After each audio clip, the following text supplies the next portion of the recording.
This whole idea that we're ready to go to war over the definition of marriage, I'd like to think you could look it up in the dictionary and settle the dispute. But even if people want to distort the definition of marriage, fine and dandy. But why can't we just let the two individuals decide?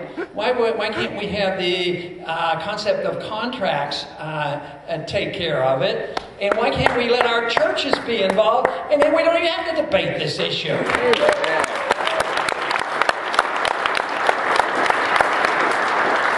I hear endlessly these big debates.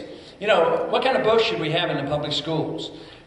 Should we have books that mentions religion? Should we have books that mentions the founding fathers? Oh, you know, go on and on. Exactly what the book should say. And it gets to the federal level and the federal courts. They go to the courts and try to rule these major decisions. But you never have a big debate about what books you can read. If it's a private school or homeschooling, how are the decisions made?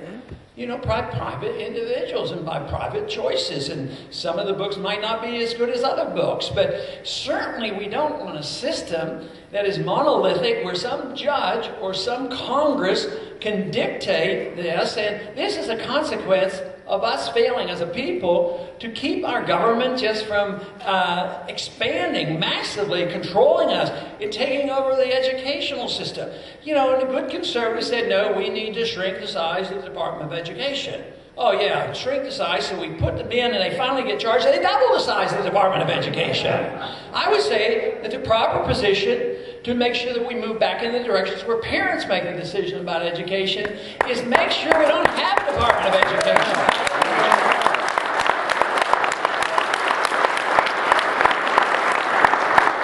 Now, a real heresy would be to say the government should be out of medicine. Can you imagine what would happen if we had no government medicine?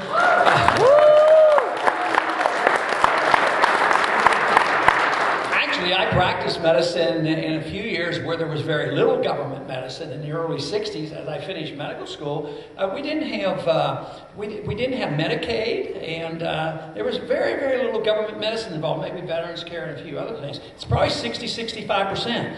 So here they mismanage medical care. It becomes a monster. Nobody can afford it. So what we want to do is totally expand the government role. But they have good credentials. They do really well on dealing with infectious diseases. Have you ever noticed that? I mean, and the fact that you should have a choice on which immunization you should have, that no, you wouldn't want that. That's too much freedom where you would make that decision. So the government comes along and they decide that H1N1 is going to kill us all. Even if the total numbers killed will probably be about 1/20th that people die from ordinary flu. Once again, you got to be fearful. The government to the rescue. And the companies can't make the decisions. The government has to make the decision. The taxpayers have to pay the bills into the tune of billions of dollars. And the drug companies don't mind that much because they're going to make this. Well, you know, I saw a prediction about a month or so ago that exactly when the H1N flu would peak. And did you hear the announcement yesterday? H1N1 peak. The number of cases coming out are much reduced. And guess what? The vaccine is now readily available. So we're going to put them in charge of all our medical care because they proved how efficient they are. And you know, you'd think the evidence would be there, but it scares too many people. It scares conservatives and libertarians and constitutionalists. Well, that might be true, but we can't say it because it will look like we're heartless. But who are the ones that are heartless? Maybe the ones who are heartless are the ones who endorse this monetary system, this foreign policy system, this Keynesian economic, this welfare system, government medicine, government education. They're the ones who are heartless, and we need to put the blame where it belongs, right on their shoulders.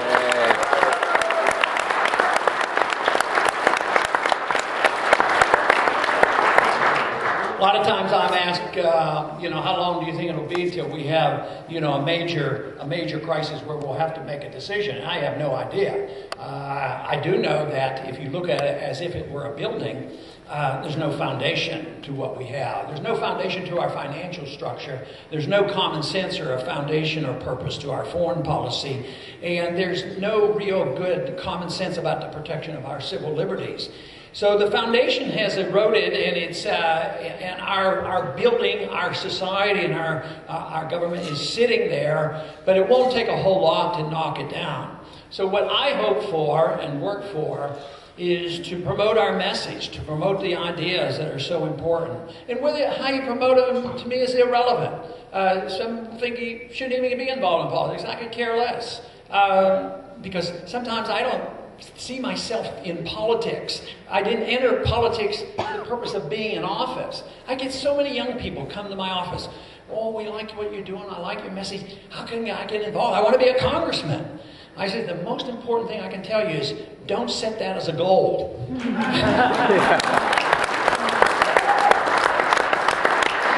If you set that as a goal, then they want me to tell them how you get organized, what party, how you get into the party machinery, and how you raise money, and how you organize, and how you win elections. It reminds me of how much attention I got on the House floor during the presidential campaign. Up until that time, very few people paid any attention to anything I ever did.